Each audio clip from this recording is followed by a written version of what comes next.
And then a financial fix. I know you talked earlier about the meaning behind your spending this holiday season. Okay, so Karen Lee, financial expert, will be along, and she's going to talk about how you can maybe make some extra money because you are likely to spend a little bit. People always extend their budgets, exactly. And she says, there are a few things you can do. A virtual garage sale might be one way. And then really tap into some of your skills. Maybe you are great at gift wrapping. Maybe that's a side business. I bet there are people that would pay for that. Yes.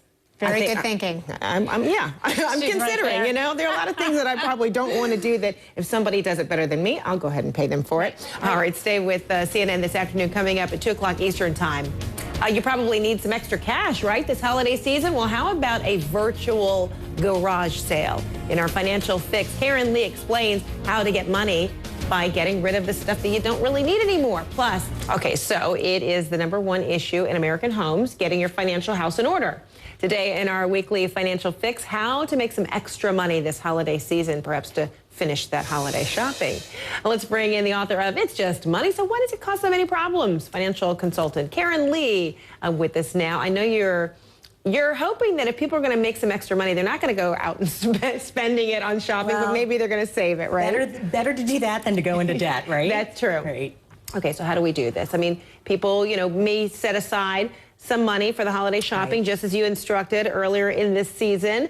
Or maybe they're short on cash and they want to make some money. How do they do it? This isn't just for the holidays, but I've been hearing for a year or two about people wanting to develop multiple streams of income to diversify for future recessions. So this is an all through the year good idea. But we want to talk a little bit about how to monetize your skills, and we certainly want to talk about how the internet has made it much easier. So our first tip is to take a look at what you already do for a living and see if you can add some freelance work. Okay, identify your skill set. Well, if you're let's say you're a landscaper, you work with a company, maybe you can do some odd jobs on the weekend. If you're a graphic artist, you can freelance in the evenings. And the thing that's really neat about the internet is it's made it so much easier to put our skills out there. So check out some of these sites, elance.com, odesk.com, freelancer.com, and of course there's always Craigslist for posting things that you can do versus the sites where you're looking for the job. Okay, and then sometimes maybe you're somebody who's just good at offering advice.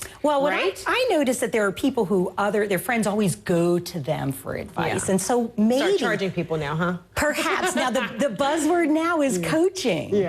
But it's really just consulting. If you're that person that people come and always ask you, how do you stay in such good shape? Why don't you start a boot camp or a running club or a cycling club and charge for it? And use the internet as your way in which to advertise. Absolutely. If not word of mouth. So it's about coaching people. One of the things right now I see a lot of people coaching is how to use social media to boost your presence. And this is something that we all need help with, right? Absolutely. Who can't have too much of that? Right.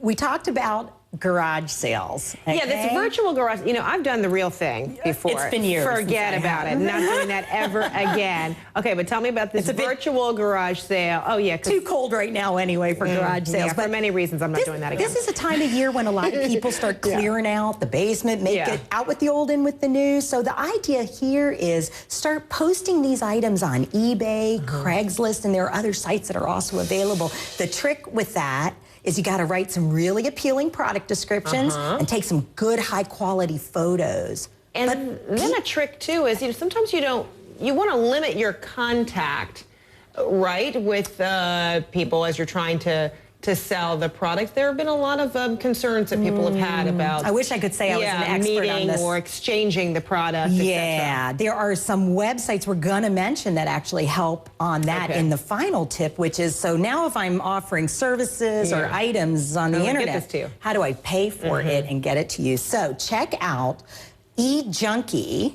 Of course, PayPal, but eJunkie, I was just... Oh, yeah, this is for the transaction. This is where, for the transaction, but also the shipping and the process of it. So everybody is looking at how they can also step into making a little piece of the pie. One I'm using is called Square Up. So when I'm out giving a talk and I'm selling my books, I can now take a credit card swipe just using the smartphone. And no, it's amazing. I've seen those transactions. It is incredible. It's portable. It's everywhere now. It is. It is. So, Fred, we always talk about ways to get people out of the financial troubles they're in. We focused a lot on how to spend less. There's only 2 things you can do: spend less, earn more, combination of each.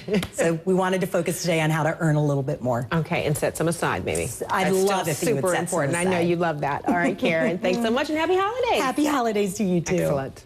All right, get more information by reading Karen's new book, It's Just Money, So Why Does It Cause So Many Problems? Or you can reach Karen at KarenLeeAndAssociates.com.